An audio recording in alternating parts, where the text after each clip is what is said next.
श्री गुरुदेव दत्त. नमस्कार मित्रांनो, तुमचे ओम श्री गुरुदेव दत्त या चॅनलमध्ये मनापासून स्वागत. पिठोरी अमावस्या हे एक काम्य व्रत आहे. श्रावण अमावस्येला पिठोरी अमावस्या म्हणतात. ज्यांची मुले जगत नाही अशा स्त्रिया पिठोरी अमावस्याचे व्रत करतात. हे व्रत पूजाप्रधान असून 64 योगिनी या त्याच्या देवता आहे. या व्रताचे विधान असे की श्रावण अमावस्येच्या दिवशी दिवसभर उपोषण करावे. सायंकाळी स्नान करून सर्वतोभद्र मंडलावर 8 कलश स्थापावे. त्यावर पूर्ण पात्रे ठेवून त्यात ब्राह्मी, माहेश्वरी इत्यादी शक्तींच्या मूर्त्या स्थापाव्यात. तांदूळाच्या राशीवर 64 सुपाऱ्या मांडून त्यावर 64 योगिनीचे आवाहन करावे.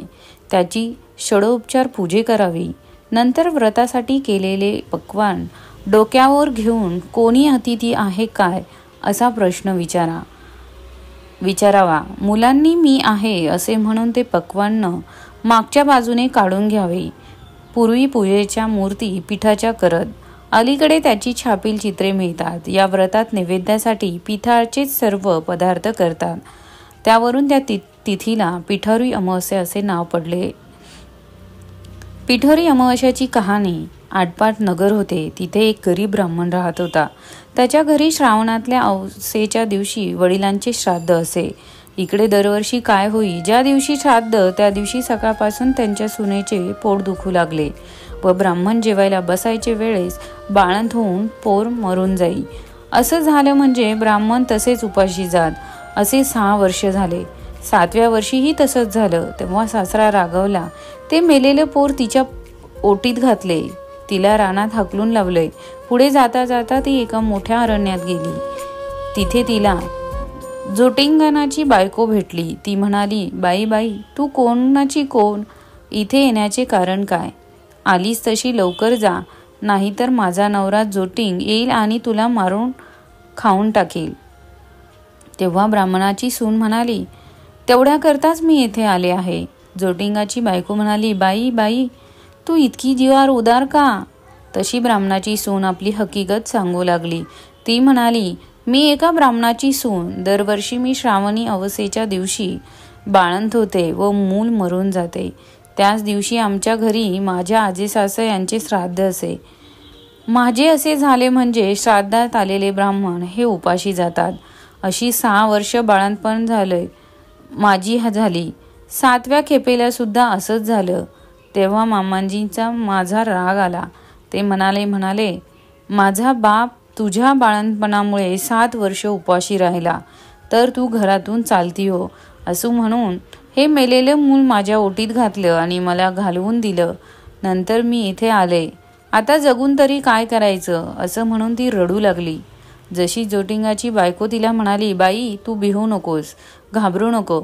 अशी थोडी पुढे जा. तिथं तुला एक शिवलिंग पुष्टीस पडेल. बेलाचं झाड लागेल. तिथे एका झाडावर बसून राहा. रात्री नागकन्या, देवकन्या 7 अप्सराबरोबर घेऊन तिथे पूजेला येतील. पूजा झाल्यावर खीरपुरीचा नैवेद्य दाखवतील आणि अतिथी कोण आहे म्हणून विचारतील. असे झाल्यावर मी आहे म्हणून म्हण. त्या तुला पाहतील. कोण कुठची म्हणून चौकशी करतील. तेव्हा तू सगळी हकीकत त्यांना सांग. ब्राह्मणाच्या सुनेने बरं म्हटलं. तेथून उठली, पुढे गेली. तो एक बेलाचे झाड पाहिलं. तिथे उभी राहिली. इकडे तिकडे पाहू लागली. तो जवळ एक शिवलिंग पुष्टीस पडले. तशी ती शेजारच्या झाडावर जाऊन बसली. तितक्यात रात्र झाली. तशी नागकन्या, देवकन्या आणि 7 अप्सरांच्या स्वाऱ्या सुद्धा आल्या. त्यांनी शिवलिंगाची पूजा केली, नैवेद्य दाखवला आणि अतिथी कोण आहे म्हणून विचारले. त्याचबरोबर ती खाली उतरली आणि मी आहे म्हणून म्हणाली. कोण कोठली म्हणून चौकशी केली. तिने सर्व हकीकत त्यांना सांगितली. नागकन्या, देवकन्यांनी तिच्या मुलाची चौकशी केली. तेव्हा अप्सरांनी ती दाखवली. पुढे त्यांना तिच्या 7 मुलांना जिवंत केले आणि तिच्या हवाली केले. पुढे तिला हे व्रत सांगितले. 64 योगिनीची पूजा करायला सांगितली आणि मृत्यूलोकी हे व्रत प्रगट करायला सांगितलं. तशी तिने विचारलं, याने काय होतं? अप्सरांनी सांगितले, हे व्रत केले म्हणजे मुलं बाळं दगावत नाही, सुखा समाधानात राहतात. पुढे ती त्यांना नमस्कार करून निघाली. ती आपल्या गावात आली. लोकांनी हिला पाहिलं. ब्राह्मणाला जाऊन सांगितलं, भटजी भटजी, तुमची सून घरी येत आहे. त्याला ते खोटं वाटलं. अर्ध घटकेत पाहू लागला. तो मुलं बाळं दृष्टीस पडू लागली. पाठीमागून सुनेला पाहिलं. तसा उठला, घरात गेला. मुठभर तांदूळ, तांब्याभर पाणी आणलं. तांदूळ सुनेवरून आणि मुलांवरून ओवाळून टाकून दिले. हातपाय धुवून घरात आला. सर्व हकीकत सुनेला विचारली. ती सारी सांगितली तिने. पुढे सर्वांना आनंद झाला आणि मुलाबाळांसहित ती सुखाने नांदू लागली.